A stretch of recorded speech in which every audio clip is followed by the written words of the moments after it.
Your friend in Central Illinois,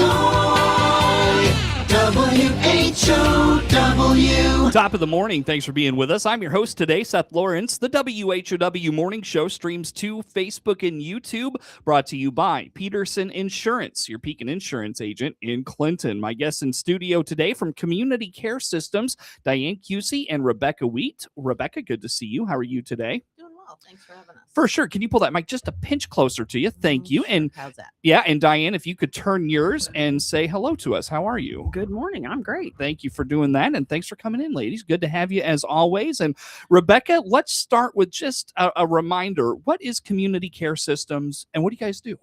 Well, we do a large variety of things. We're basically the coordinated point of entry for all things related to older adults in the community or caring for older adults. So where Dianne kind of focuses more on the insurance component with Medicare and Medicaid, my focus is more on caregivers in general, so that that any family caregiver can come to us for information, assistance, resources, learning about programs that might help with their caregiving journey, just a wide variety of things. For sure, for sure. I think a lot of folks probably know you best for the support groups that you offer and those sorts of things. But let's start with just kind of what are some of the most well-known programs, I think, within Community Care Systems? Sure.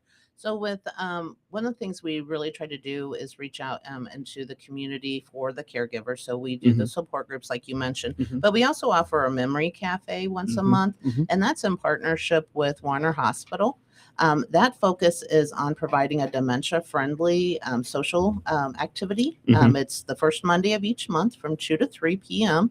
And it is basically food, fun, and friends is kind of how we market it. But it's just a safe space for people with dementia to be able to come and engage with other folks and their caregivers as well. We don't highlight who has dementia and who doesn't. We just make it dementia-friendly. We start with some brain fitness activities, some bad jokes, and and then we always have a little bit of education component. We try to highlight local services and agencies in the community. So sometimes we'll travel actually to their venue, or we'll have them come to us. So it might be Heritage Behavioral Health, the Friendship Center, the library. We've gone to Weldon Springs, so just a wide variety of things. And then we finish up with an activity of some type, either a craft, a game, or one of our favorites is Ron DeVore's been generous to come out and play some music for us a few times. Which is really great because folks with dementia, their music memory is still embedded for so long. So it's really stimulating. Yeah, and sure. then we always It's great finish to watch their their expressions. They just wake up and engage. We had one lady come in and they'd had a frustrating day to get to the event, and then by the time they left after the music, they were just engaged with each other and ended up leaving holding hands and just having a great time. And I think that speaks to the benefit of the program. Absolutely. Yeah, right. Like just an outlet for people to come together. Yeah, for sure. And I bet you whether it's the music component, whether it's just the networking, I bet you see a lot of that in this what did you call it? The memory cafe. The memory cafe. Absolutely.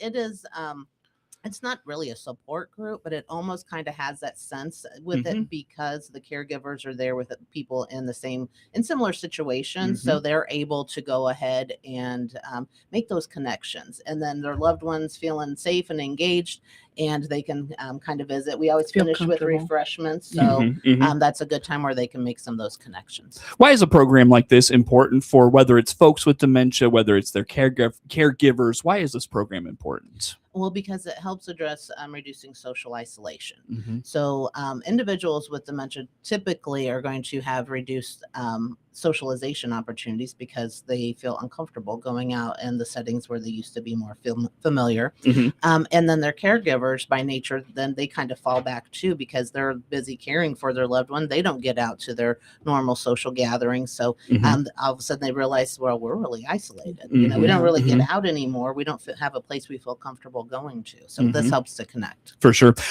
We were going to flip-flop these and start with the guide program and then go into Memory Cafe, but let's get into the guide program a little bit. What's that all about? So GUIDE is a new program through Medicare. It is in its second year of an 8-year trial. Hopefully it's going to be successful and go forward, but GUIDE stands for Guiding an Improved Dementia Experience.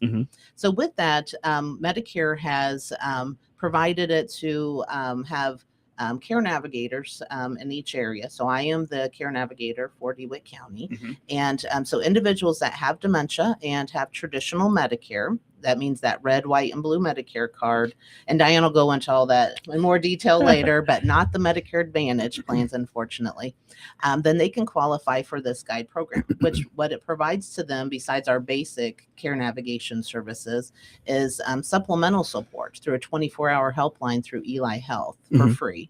And also, they get monthly touch point connections just to kind of check in to see how they're doing, see if there's any unmet needs, resources I can connect them with. And the biggest benefit of the program that I'm the most excited about is if they have a caregiver, they could be eligible for respite funds through Medicare, which if you've ever cared for someone with dementia, you would recognize that it is very difficult. And it's not the big crisis moments. It's just those little day-to-days that really get you. And so we have one rule in caregiving. The only rule is that you have to take care of yourself first if you're going to be able to take care of your loved one. Because that's probably easier said than done. Absolutely. Yeah. So these respite funds actually provide space to make that happen. So how so? Well, with respite funds, you can either pay to have someone come into the home to provide that support. So you can leave, get out, go golfing or go shopping or go do nothing. Or they can go to an adult day center for the day the individual with dementia could. So then you'd have a day to yourself. Or it can be used to pay for like a short-term nursing home stay. It's $2,625 a year. So it's not a huge amount of money, but it's enough to give someone a little bit of a break. So the folks that we have using it currently, I know one person's using it like 4 hours every Saturday to give them that kind of that pocket every week. They know they have that time frame while that money lasts to be able to have some time for themselves to do what they need to do. Gotcha. And also access to clinical support as well through this, right? Absolutely. Yeah, talk about that. So the we are partnered with Eli Health to provide that clinical support. So not only do they provide the 24-hour support line, because I'm in the office 4 days a week, Monday through Thursday. But we know life happens and questions come up all the time. So this would provide them access 24 hours a day to contact someone. And you might just kind of have questions about, is this something I need to take my loved one to the emergency room? Is this something that really warrants that? Or is this just kind of par for the course? What's going on? And they can help guide you through that decision making and give you that guidance. And what it's actually been found to do is it's been found to reduce unnecessary hospitalizations. It's been found to actually decrease fall risks, because as part of the program, I also do a safety home visit just to kind of identify any safety issues. Okay. Those kinds of things. Got it. And that's all under the guide program. Absolutely. Yeah. So, and maybe this is a question better centered to Dianne, but how does, if someone's on Medicare and they're hearing about this for the first time, what's that process to get enrolled in this? Is there an enrollment period? What does that look like? Yep, there's actually no enrollment period. The process is super simple. They would just contact me at Community Care Systems at 309-445-7098. And they would just talk to me. The only two eligibility requirements is that you have traditional Medicare, not a Medicare Advantage plan, and you have a dementia diagnosis, or you're in process of getting that diagnosis. And then the process from that point forward is just I chat with them. I do a home visit to check for safety issues. We do a simple assessment. We submit that information to Medicare, and then once they're approved and aligned, then they're enrolled in the program. All right, easy enough. Anything else on the guide? Is that the one that you don't have to be? Yeah, with guide, you don't, to be in the guide program, Diane's asking about if there has to be a caregiver involved. The guide program itself, you do not have to have a caregiver. You can just yourself have dementia and contact me and I can work with you. Got it. But we also recognize most people with dementia do have caregivers. So that's where that respite part comes in. Totally. Very good. Anything on the guide program we didn't touch on that I didn't ask about, ladies, you want to put out there for us? No, I mean, just wanted to highlight the fact that there's over 6 million people in the United States right now with dementia. Mhm. And out of that, 1 in 4 American adults are family caregivers. So Mhm. we know this affects a lot of people, Mhm. a lot of people in the community. And if you're not really sure if your loved one has dementia, but they're showing some signs and you just want to talk to me about it, and we can kind of go from there. They don't necessarily have to get enrolled in the guide program right away, but I can still be that resource for you to ask questions and help you navigate through that process. How do folks get a hold of you, Rebecca? Yep, they can call me at 309-445-7098. Easy enough. Very good. Again, that's Rebecca Wheat along with Dianne Cusey with Community Care Systems, our guests in studio here for this morning. I've got a couple of minutes, Rebecca, before we go to break here for this morning. I know plenty of support groups around dementia, Alzheimer's support, caregiver support groups. Let's highlight some of those before we go to break, if that's okay. Sure. So we do offer 4 different support groups in our community. We have a grandparents raising grandchildren support group that's at the library on the second Thursday of each month down in the Revere Room at 11 o'clock. We have the Alzheimer's Association caregiver support group at Warner Wellness Center. That is the second Monday of each month at 11 o'clock. And then we have 2 family caregiver support groups, one at the Friendship Center, which is on the 4th Monday of the month at noon, and then one at Farmer City Outreach Center on the 4th Wednesday of the month at 2 p.m. Okay, very good. So put those on the radar, and very quickly to wrap us up, if that's okay. By the way, do you have anything else you wanted to get to before we jump into senior academies? No. Then let's highlight senior academy. Okay. Yeah. Great. So we also serve on Triad, and I'm on the planning committee for Triad Senior Academy. So I really wanted to highlight that. That's something that we do every year. For those that are not familiar, Triad is a partnership with law enforcement, older adults, and social services in the community that exists to keep seniors safe, physically, financially, and emotionally. So part of that, we have some programs that come out of Triad, and one of them is the Triad Senior Academy. So every year for 3 weeks, we will go around to different sites and offer some educational components. So we're going to do that on Wednesday afternoons in October, starting October 7th. The time frame for each one is going to be the same, 1:30 to 3 p.m. The first one is Wednesday, October 7th at Farmer City Outreach. The second one will be Wednesday, October 14th at First Christian Church here in Clinton. And the third one will be Wednesday, October 21st at Waynesville Global Methodist Church. All right. And then we offer speakers on a variety of different topics that come in at each of those. They're not repetitive subjects, so you can actually attend all 3 weeks. So at Farmer City, we're going to talk about aging safely, or when to call 911, or decluttering. At the Clinton one, we're going to have Ben Lowers, our chief of police, speak on fraud and scams. And then we're also going to have some representatives from the Veterans Administration talk about benefits for seniors. And then in Waynesville, we'll wrap up with talking about how to be prepared for an emergency, medication safety, and easy meal access for individuals. And at each location, we also have a surplus of door prizes that we give away that have been donated from area businesses. So that's been really great to have that. And then we always have refreshments. All right, very good. Senior academies start October 7th. They run the first 3 Wednesdays of October, the 7th, the 14th, and the 21st.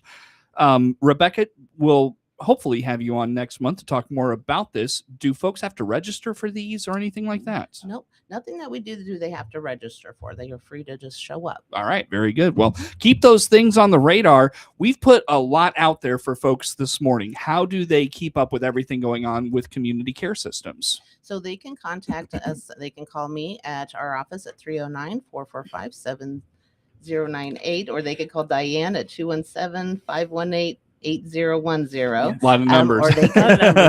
Or they can look us up on Facebook under CCSI DeWitt County. Very good. All right. On that note, ladies, let's break. Come back with some more. That is Rebecca Wheat and Dianne Cusey with Community Care Systems, our guests in studio today. More to come with them on the WHOW Morning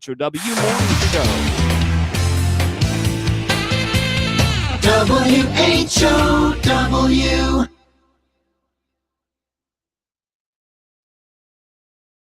Finding a local job in Central Illinois has never been easier. Don't waste time driving far or spending too much on gas. Visit IllinoisJobPost.com. It's your one-stop site to find local, full-time, and part-time job openings. Best of all, it's completely free for job seekers to access anytime, day or night. So if you're ready to land a job close to home, make IllinoisJobPost.com your first stop. That's IllinoisJobPost.com. Brought to you by your friends at the regional radio stations.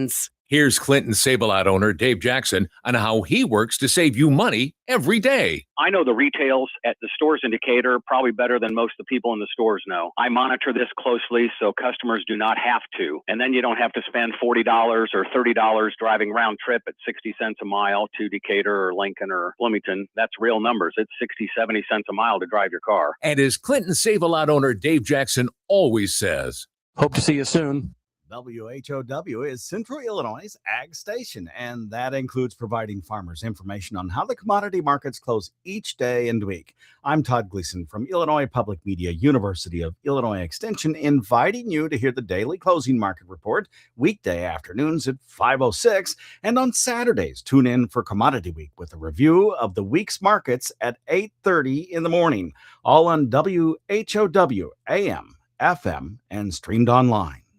Don't let a summer sniffle turn into a summer setback. Warner Hospital's walk-in clinic has you covered. No appointment necessary. Just walk in and be seen by our caring medical team. Warner Hospital Walk-in Clinic, right here when you need us. DeWittDailyNews.com is the area's leading local news source 24 hours a day, 7 days a week. Get the latest local news, obituaries, police splatter, weather forecast, and more with no paywall. Head to DeWittDailyNews.com to get the local information you need to know.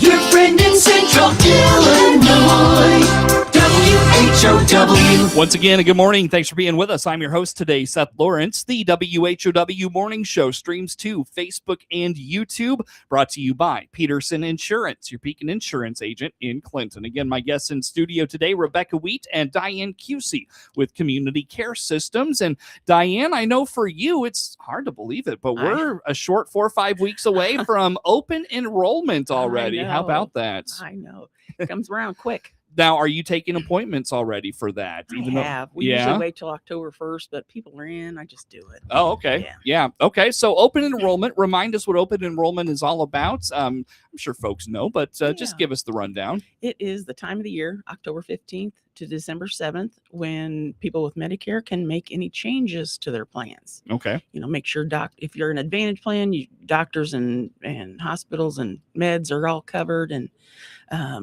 if you're in a traditional and you want to go to an Advantage, that's the time to change. And we just put in, we enter their drugs and all of that, and it kind of sorts what's best for them price wise. And that's the time to make the change. Can you also enroll in the program during open enrollment? Yeah. If you're new, if you're going to be new to it. Is it only in open enrollment where you can make changes or enroll? Yes. Okay. Unless you have like Medicaid or the low income subsidy. Yeah. And this is for Medicare Part D, correct? Yes. Or the Advantage. Right. So with open enrollment, you mentioned make changes, enroll in the program. Let's start with enrollment. What does enrollment look like? What do folks need to know? What do they need to come for your visits? How about that? Okay. Make sure you have your Medicare card first off, and then your medications with the dosages, list of doctors, hospitals, anybody you see, if we're going to look at Advantage plans. And I just enter all of that in, sorts it out. This is, what your plan is now, and this is what it's going to look like, and we would just enroll them, and it would change over January 1st to the new plan. So it's really as simple as a data entry. Literally, yeah. Yeah. And it takes no time, depending, but 9 times out of 10, it doesn't take very long. Okay. Put the meds in, sort. If you're good, you just keep the plan you got, you don't have to do anything, but that's the time to make the change. Because those things change every year, so this year, this med might be covered and next year it might not be. Any changes like that this year that you know of? No, not that I know of yet. So everything's pretty well the same. Yeah. Except for, you said costs are going up? Yes, I looked at a little bit of projected. Nothing's been out yet. I don't think they put that out till like October 14th. But Part B premium going up, they're projecting 210 from the 202.90, and then the Medicare Part D out of pocket costs was 2,100 this year. They're projecting 2,400 next year. So we'll just have to see. But that's kind of what I've been seeing. Yeah, as the projections. I know your appointments fill up pretty quick. Yes. If someone can't make an appointment for you, can they do this themselves, like through a Medicare website or anything like that? Yeah. Medicare.gov. Okay. And I know you guys have Community Care Systems has a new office. Are they coming to you at the new office, Dianne? Yes. Yeah. How's that worked out for you? Very well. Yeah. Very well. Easy, accessible, wheelchairs, walkers, those kind of things. It's been really great. Good. Now want to make sure we mention the former circuit breaker program. And I know Rebecca said it in the break, and now I can't remember what it's called. Benefit access. Benefit access. Benefit access. Tell me about benefit access a little bit. So that you're 65 or over or on disability. And the income limits are for one person, $33,562 per year, and for two people, $44,533. Still looking at 2025 income, so I just need proof of the income taxes if you file, and we just apply and And what does this program cover? The license plate sticker goes from $151 to $10. Oh, So nice! Wow. It's like I think it's like 17 if they're personalized plates. Okay, But all other than right. that, you Wow, can't beat that. That's enormous. You Yeah, know, for sure. They And- haven't raised it in a lot of years, so I'm hoping here pretty soon they up that a little bit. I think Yeah. it's been 2020 since they've increased that. Increase the income guideline. Yeah. Well, and for folks on fixed incomes, gosh, that's got to be huge. Yeah, right. It's only good for one vehicle, so Okay. that's better than paying $151 for both. And it's good for 2 years. Yes, good for 2 years. Okay, so Don't have to you qualify it for, let's say you come in 2026, you're good. You don't have to apply again until 28. 28. You get 2 renewals through that. Sure, that's nice. That's very nice. Yeah. Do they have to, for that second renewal, do they have to come to you and give you that, or how does that renewal work? Like if they are approved for the program or they qualify for the program, like do they go to the DMV with that or what's okay? I give them a piece of paper with a control number from the Secretary of State. There you go. And they just take that to the DMV. You can do it online as well. Sure. You know, I am way over time, guys. I apologize. I hate to do that to you. How do they get a hold of you, Dianne, for all things? Go ahead. 217-518-8010. Very good. Dianne Cusey, Rebecca Wheat, Community Care Systems, my guest. Network News on the way. WHOW.